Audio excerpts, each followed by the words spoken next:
In this video, we're going to be talking about section 2.4, which is on complex numbers, which is basically talking about imaginary numbers. So with that, let's start with warm-up number 1, where I ask you to remember what an imaginary number is. The definition of an imaginary number is that the square root of -1 is written as I. So those two are equivalent. So the square root of -1 is what I is. That's the imaginary unit. I is known as the imaginary unit. All right. Knowing what we know about that the square root of -1 is I would like you to take a moment and simplify each of these problems. So go ahead and pause the video and go ahead and simplify I all the way to I to the 12th. All right. So I'm just going to leave as I. And I squared, of course, is the square root of -1, which is what I is. And that is being squared. And so the square and the square root cancel out, and I get -1. I cubed, we could rewrite as I squared times I. I squared, of course, is -1 from before. And we still have times I. And so the answer is negative I. And then I to the 4th, we could think of as I squared times I squared, which I squared is, again, -1. So we get -1 times -1, and we get 1. So then we go to I to the 5th. And so how can we write I to the 5th? Well, there's lots of ways, but the most convenient way would be to write it in terms of I to the 4th times I to the 1st. And I to the 4th is just 1 times I, and so the answer is simply I. I to the 6th, we could rewrite in terms of I to the 4th again, because that's nice, because it's just 1. And then we have I squared. And so I to the 6th is really just the same answer as we'd get as 1 times I squared. And so that's 1 times -1, and we get -1. I to the 7th is I to the 4th times I cubed. And so we really get the same answer as I cubed, because again, we have 1 times I cubed. I cubed is -I.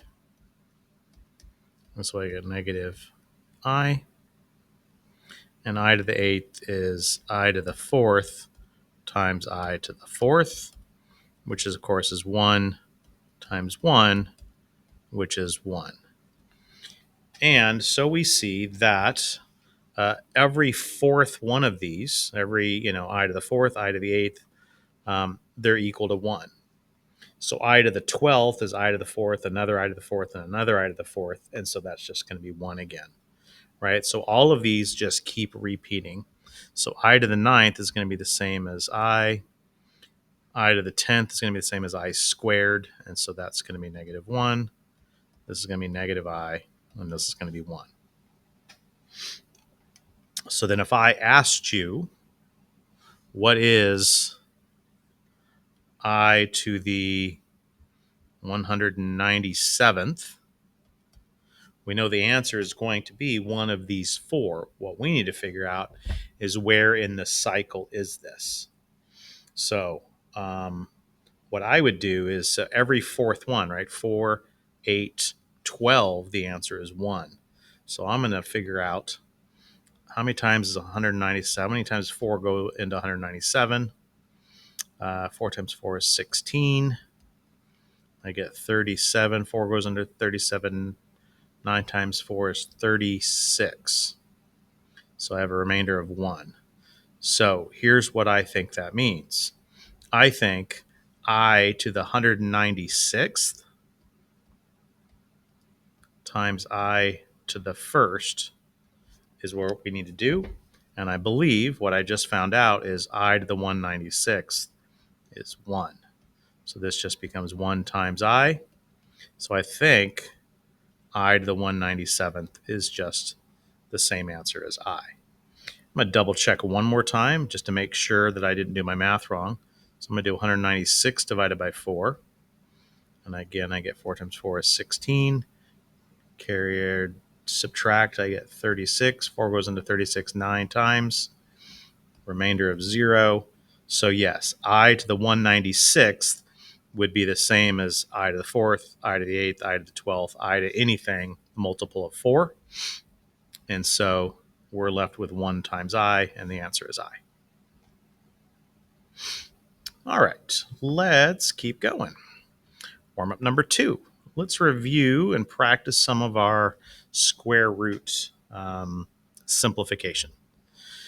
So when I am simplifying the square root of 72 or any of these, what I'm looking for are hidden square roots within the numbers, hidden perfect squares, I should say. So 72, lots of ways to get there. The most convenient way is to think of the biggest perfect square that goes into 72. But if you don't know what that is, then really just don't waste time. Just go ahead and get started. So for example, I know that the square root of 72 is the square root of 8 times 9. 8 times 9 is 72. And since these are factors, I can do each one of these separately and get my answer from there. So I know what the square root of 9 is. That's 3, and I'll do that in a moment. The square root of 8 I cannot do, but I believe I could rewrite that as the square root of 2 times 4.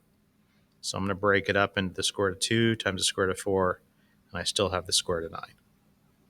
So the square root of 9, of course, can be written better as 3. The square root of 4 can be written as a 2. And the square root of 2 cannot be written as anything, nor can it be reduced further.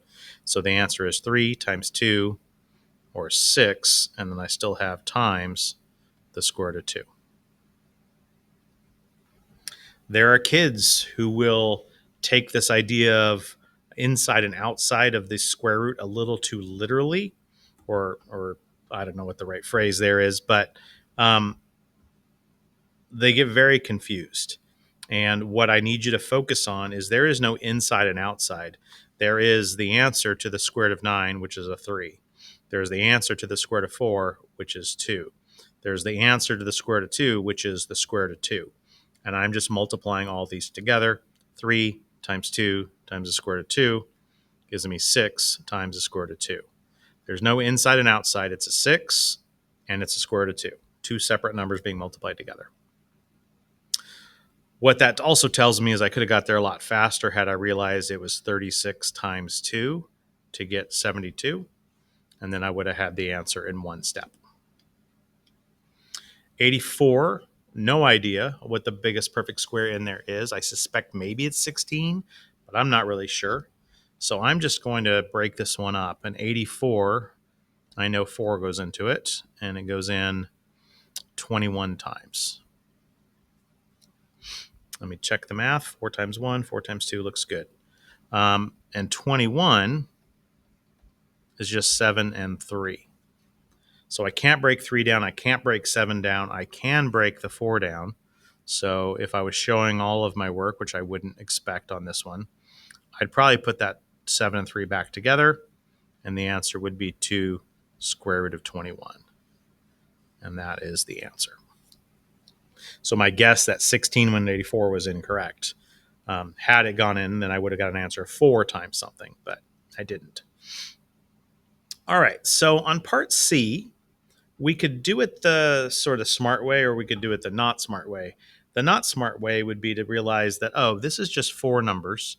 So this is just a 2 times a 4 times the square root of 18 times the square root of 30.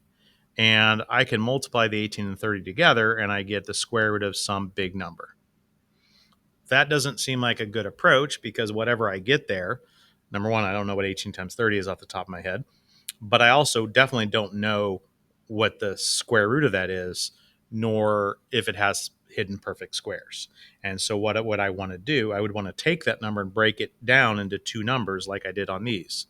Well, what are two great numbers I could break it into?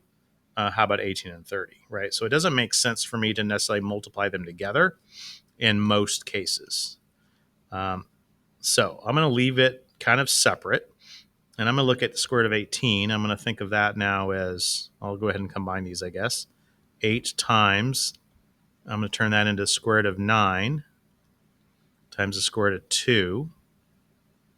30 is the square root of, I'm going to go with 2 and the square root of 15. Square root of 15 is 5 and 3, so that doesn't seem like it's getting anywhere. Nor would the square root of 2 get me anywhere, except I have that square root of 2. So to answer this question, I've got 8. The square root of 9 is a 3. The square root of 2 times the square root of 2 is the square root of 4, which is 2. In other words, anytime you have a pair of square roots, then the answer is just going to be whatever's inside of the square root. Because what I really have here is the square root of 2 squared, and the square and the square root cancel out, leaving me with a 2. However you want to look at it, you have a pair of those guys, the answer is a good old-fashioned 2. 15 is 5 and 3, can't do anything with either of those, leave it together. My answer is going to be, what, 48 times the square root of 15. All right, this one I can do two ways, and sometimes it'll be smart to do it one way, and other times it might be smart to do it a different way. We can divide these, so let's just divide them, right? 32 divided by 8 is 4. So let's go ahead and just clean up that square root and turn it into the square root of 4. And so my answer is 2. Okay. Now, I could look at D as two separate square roots. It didn't help me in this case, but I could look at D as the question E. So I could look at this as the square root of 32 over the square root of 8 and answer them separately, but that wouldn't have made a lot of sense because I can simplify that nice and cleanly. So in this case, we could either answer them separately, or I could put them together and answer it kind of like I did D. There's kind of benefits to doing it that way, but there's also, it's not going to be as pretty as it was on this last one. And so, I don't know, honestly, I think maybe I'll just leave it separate and see what happens. So I'm going to answer the square root of 12 is the square root of 4 times the square root of 3. Square root of 18 is the square root of 9 times the square root of 2. So now I'm going to, sorry, my computer's acting a little weird. Let me see if I can fix it.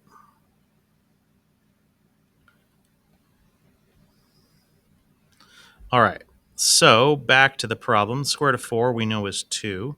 So I have 2 times the square root of 3. This is 3 times the square root of 2. All right, so it kind of looks like we're done. I can't do anything with the square root of 3. I can't do anything with the square root of 2. And 3 divided by 2 doesn't get me anywhere either. So this kind of seems simplified. However, this would be considered unsimplified in radical terms because, if you recall, there's a rule that says we should not leave the radical of a number in the denominator. So I need to make this radical go away. Now, the only way I can do this is by multiplying by 1, but I can multiply by a very selective number that happens to be 1. In other words, if I multiplied the denominator by another square root of 2, then that would give me the square root of 4, which would just be a 2. So that would get rid of my radical in the denominator. So what I do to the bottom, I have to do to the top, because now I have just multiplying by 1. So on the bottom, well, let's just do the top here. So I have 2 times the square root of 3 times the square root of 2. I might as well put those back together. And on the bottom, I have the square root of 2 and the square root of 2, which is a 2. So now I have 3 times 2, which is 6. But let's be very clear, it's a 6. It's not a square root of 6. So even if I wrote a 6 here, and I didn't for a reason, I can't cancel those sixes out because that's not a 6. That's a square root of 6. That's some weird decimal. But I do have this 2 here, which is 2 times, right? That's a good old-fashioned 2. There's a factor of 2. And so my answer becomes the square root of 6 over 3. Once again, you cannot simplify and reduce 6 and 3 because this is not a 6. It is the square root of 6, which is some number, 2 point something, something, something, which isn't going to work. I cannot do it. Think about the order of operations. 6 is really being raised to a power of 1/2. We haven't reviewed that yet, but we know we do exponents before we do division. So I couldn't do this division and then the exponent. That would be wrong. Also notice this is why we don't consider a radical in the denominator simplified. Because if had we stopped here, I mean, it looks pretty good, but notice we got some things to reduce that wasn't obvious once we rationalized. Oh, by the way, this is called rationalizing the denominator. And the reason it's called that is we have turned the denominator, right, from an irrational number, square root of 2, into a rational number, 3. We've rationalized the denominator. So then we get to part F. It looks like a pretty good answer. There's really nothing to be done here, except once again, we're not supposed to have a radical in the denominator. So multiplying by the square root of 2 over the square root of 2 will turn the answer into the square root of 2 over 2. Root 2 and root 2 make a real 2, and on top we just have that. All right, let's power through this. The definition of standard form of a complex number. So if you recall, we have back in the day, we learned about real numbers. Like we have the real number line system. And in that real number system, we had 2 main parts. We had everything that's rational and everything that's irrational. And under rational, we had integers, and in integers, we had whole numbers, and in whole numbers, we had natural numbers. So the number -2 is a rational number, but it's also an integer, so it'd fit into the integers. It'd be irrational, it'd be real. The square root of 3 is irrational, right? It lives over there. So that's the real number system. And so what we're now finding out is that there's actually a bigger category where you've got all your real numbers, but you also have your imaginary numbers. And all of those can be lumped together in something called complex numbers.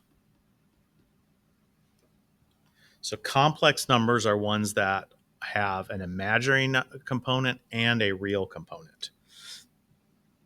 So let's take a look here. The definition, the standard form of a complex number is a plus bi, where a is the real component and b is the imaginary component. So every number can fit within this definition. So for example, the number 10. 10 would be 10 plus 0i. The real component is 10. The imaginary component is 0. That's why we don't see it. And so we think of this as just as the number 10. But technically speaking, it can be written as a complex number. Every number that exists is complex. Okay. So let's go ahead and see what we can do here. Write each number in standard form. So what, again, that's a plus bi. And if it doesn't have one of the two, we don't force it, right? We're not going to write 10 plus 0i. We're just going to write it as 10. And if it doesn't have a real component, we're not going to do 0 plus, but just know that it's kind of there but hidden. So the way to think about this, and if you're good at this, then you can just get it a lot faster than what I'm going to show. But I'm going to think about -18 as breaking it into a negative component, so -1, and then I'm going to think about the 18. And so now I'm going to answer, what's the square root of -1? And then I'm going to think about what's the square root of 18. So the square root of 18, I'm going to break down into, of course, 9 and 2.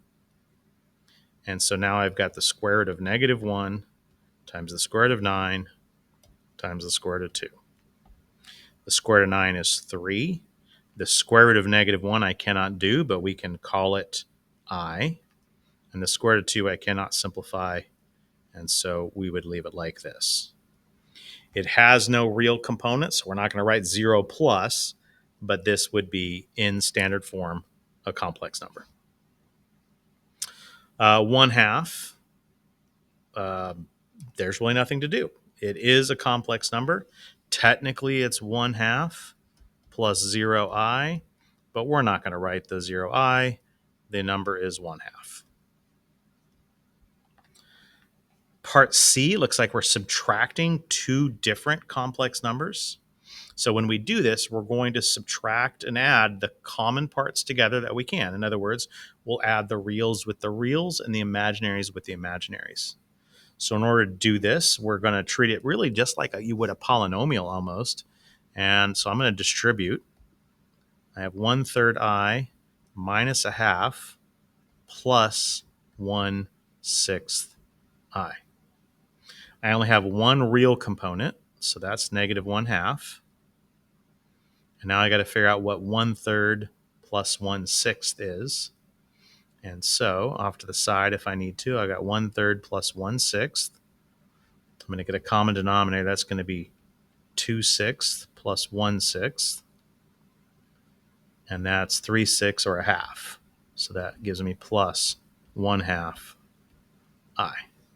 So this one is our first that has a real component and a standard component. The real component A would be negative 1/2. The imaginary component B would be positive 1/2. And just go back up and look at the definition, right? The A and the B.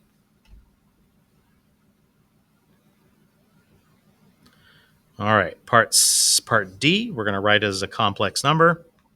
It almost is, but once again, and I wouldn't normally show this, I'm going to think about this as having a negative piece and a positive piece. I'm going to simplify each of those separately. So that becomes the square root of negative 1 is I, and the square root of 5 is the square root of 5. Now you can write it like this, and this would be the preferred way to write it. And the reason this is preferred is because if I rewrite it with the I at the back, right, because standard form, notice they have it 3 plus or A plus B times I. Well, the danger here, of course, is in this problem. If I write the square root of 5i, some of us are very lazy about where this ends, and it may end up looking like you write 3 minus the square root of 5i, and you're leaving people guessing, right? Or maybe it's not even that, it's just sort of vague. So in general, whenever you have radicals, always have your radical be at the end. So this would be the best answer. Okay. Not sure that's going to even erase. Why isn't it? There we go. All right, moving on. I think we're almost done. Now we're just going to do some multiplication.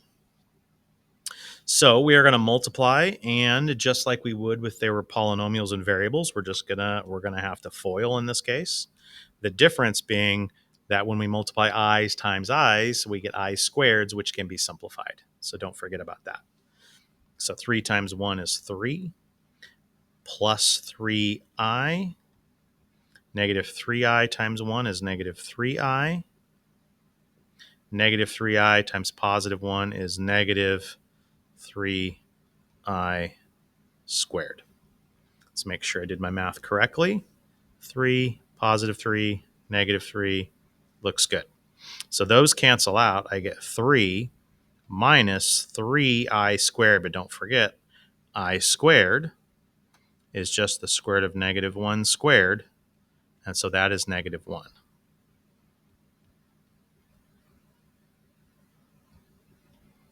I squared is negative 1. All right, so then I end up getting 3 plus 3, and the answer is 6. So I multiplied two complex numbers together, and I got one that doesn't have an imaginary component. So it looks like I multiplied two imaginaries and got a real. All right, part B, it looks like I've got a little multiplication and a little subtraction. Let's make sure we do our FOIL correctly. So 1 squared, and I multiply these together and double. So I have 1 times negative 2 is negative 2. Doubled, I get negative 4i. And then I get plus, square the last term, 4i squared.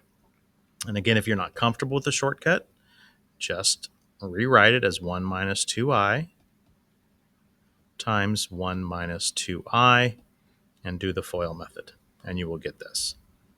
I'm going to distribute my negative.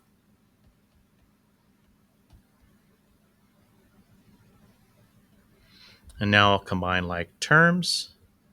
I have 1. I'm going to go ahead and just get rid of that squared because that's silly. I've got a 1 minus 6, so I've got a negative 5. Negative 4i plus 3i is negative I. And then I've got 4i squared, which is really a negative 4. I squared is negative 1 times 4 is negative 4. I get negative 9 minus I.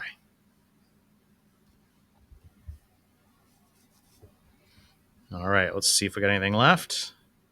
Nope, that's it. All right, so hopefully this is enough. If you need more practice, just let me know. If you need any help, plan on seeing me during student support time.